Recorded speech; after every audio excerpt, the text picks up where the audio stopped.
You're listening to Pedaling Through Life, a 1,000-kilometer father-son Ashtavinayak cycling pilgrimage presented by Sriram and Sunilkhandbahale. Father-son cycling pilgrimage Ashtavinayak Yatra, Day 6, journey continued. The night at Jejuri pulsed with the rhythm of drums, music, and chants, a final farewell to Lord Ganesha after 10 divine days. Yet, despite the echoing celebration, both of us slept deeply and peacefully. Perhaps it was the pure exhaustion of the road, or maybe, as I often say, true tiredness is nature's best lullaby. Physical effort grants the kind of rest no luxury mattress can ever promise. At dawn, we woke with renewed spirit. The festive scent of turmeric still hung in the air as we packed our bags, checked our bikes, and rolled out of Jejuri. The cool breeze kissed our faces, carrying whispers of devotion from the distant hills. Ahead of us lay Theur, the abode of Lord Chintamani, the remover of worries, before we would cross the bustling city of Pune by evening. The sky stretched like an artist's palette, soft grays, bright whites, a gentle blush of blue. We rolled downhill, gliding smoothly for a few glorious minutes before the inevitable climb began again.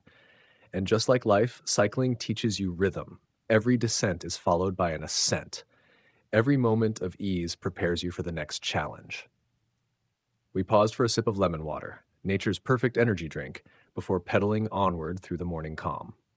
Spiritual stop at Theur. As we neared Theur, the scent of wet earth and blooming fields filled the air. Theur, once built and loved by the Peshwas, stood before us, peaceful, ancient, and welcoming. We parked our bikes near the temple gate where a kind security guard urged us to hurry. "The prasad will be over soon," he said. We smiled. Lord Ganesha never lets his devotees go hungry. Under a shaded wooden pavilion, volunteers served steaming food with warmth and joy. They looked at our dusty cycling gear and insisted we take second helpings. Their kindness fed more than our bodies. It nourished our spirits. Inside the temple, carved sagwan wood and the sound of old bells filled the air with history. One of those bells, they said, was a gift from the Peshwas themselves. And again, we found the portrait of Jagadguru Sri Maurya Gosavi Maharaj, the visionary who had first given form to this sacred Ashtavinayak pilgrimage. Before leaving, we met the temple manager, Mr. Badre, a soft-spoken man with an eye for travelers' needs. Over a cup of tea, he suggested an alternate route through Pimpri Chinchwad to avoid Pune's heavy traffic. His advice, as we would soon discover, was a blessing in disguise. Rain and rush of Pune. As we left Theur behind, the peaceful countryside slowly gave way to the chaos of the city. The quiet hum of crickets was replaced by honking cars, flashing billboards, and restless energy. And then, the skies opened. Rain came down in torrents, heavy and unrelenting. But instead of seeking shelter, we embraced it. Two riders, soaked to the bone, laughing in the downpour, rolling through half-empty streets as the city ducked for cover. The rain became our companion, washing away fatigue and turning each puddle into a playful challenge. Yet as the kilometers passed, the exhaustion of navigating chaos crept in. Maps struggled to make sense of narrow lanes and flyovers. Both of us began to long for the peace of open fields again. And somewhere between the splashing tires and city noise, a quiet thought arose. Have we really progressed with our cities, or just complicated our simplicity? Why do people work so hard in these concrete jungles only to crave escape into nature on weekends? The question stayed with us as we pedaled through the drizzle. Cyclists along the way. Just as we were maneuvering through the crowded roads, a friendly motorist waved and pulled over. "Hey, cyclists," he called. His name was Mr. Gajanan Kaire, a fellow cycling enthusiast. His excitement was infectious as he offered us tea and breakfast. We politely declined, determined to cross the city before dark. When we mentioned the pain from long hours of riding, he immediately recommended a friend at the decathlon store nearby who could help. "He'll take care of you," he said, and he was right. The moment we reached the store, we were greeted by a smiling man who introduced himself as Mr. Bipin Andre, a seasoned cyclist who had already clocked over 65,000 kilometers on his bike. His goal, he told us, was 75,000 by year's end. I laughed and challenged him to aim for 1 lakh. He grinned. Challenge accepted. Bipin helped us pick the perfect padded shorts, a small change that brought us immense relief. After 6 long days of riding, that comfort felt like a miracle.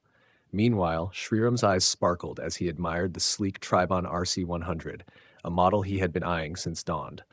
"I'll own it one day, Baba," he said, his voice full of quiet determination. I smiled. "And you will," I replied. Some dreams don't need encouragement, just acknowledgement. With renewed comfort and lighter hearts, we pedaled out of the store, grateful for the unspoken brotherhood among cyclists everywhere. The Metro Miracle. By late evening, the rain returned, heavier this time. We stopped under a flyover to plan our next move when a young man approached us, cheerful, curious, and helpful. "Are you on the Ashtavinayak Yatra?" he asked, pointing at the nameplate on our bikes. We nodded. He smiled. "Then take the Pune Metro. You can carry your bicycles inside. It's allowed. You'll cross the city in minutes." It sounded unbelievable, but true. Just ahead stood Ramwadi Metro Station. We rolled our bikes in, purchased tickets, and for the first time in 6 days, our bicycles became passengers. As the elevator doors closed, a few onlookers stared curiously. Some even mistook us for railway workers in bright red jackets. Inside the air-conditioned metro, we laughed quietly, watching the flooded streets glide by below. It felt divine, a moment of rest gifted by the universe itself. Our fellow commuters asked about our journey, inspired by the sight of 2 drenched riders with bikes in tow. That young man, our spontaneous guide, truly felt like an angel sent for that exact moment. Night at the guest house. We alighted at Pune station, the city lights glowing like scattered jewels. Traveling further to Lonavala at night didn't feel wise. So I called my elder brother, a judicial magistrate who had once served in Pune, for guidance. On his advice, we headed to a nearby government guest house. The night duty manager greeted us kindly and offered a simple dormitory room. No frills, no fancy decor, just a clean space. And to us, it felt like luxury. We parked our bikes safely inside, washed off the day's grime, and made our way to the canteen, still open and bustling. Dinner was warm, humble, and comforting. As we ate, the rhythmic sound of rain on the tin roof became our music. Lying on our beds later, we looked at our faithful bicycles resting quietly by the wall, still wet, but gleaming with pride. Shriram turned to me and whispered, "Our bikes must be happy today." I smiled. "Yes," I said softly. "For once, they got to rest while we did the riding." Reflections on the road. Every day of this pilgrimage was teaching us something new. Patience, humility, surrender. The forest and the city, the climb and the glide, the effort and the ease, all part of the same divine rhythm. As we drifted to sleep, ready to catch the local train to Lonavala at dawn, I realized something quietly profound. This journey was never just about reaching temples or ticking off miles. It was about transforming within, one pedal, one prayer, one realization at a time. You've been listening to Pedaling Through Life, a 1,000-kilometer father-son Ashtavinayak cycling pilgrimage presented by Shriram and Sunilkhandbahale. The journey continues. See you on the next ride.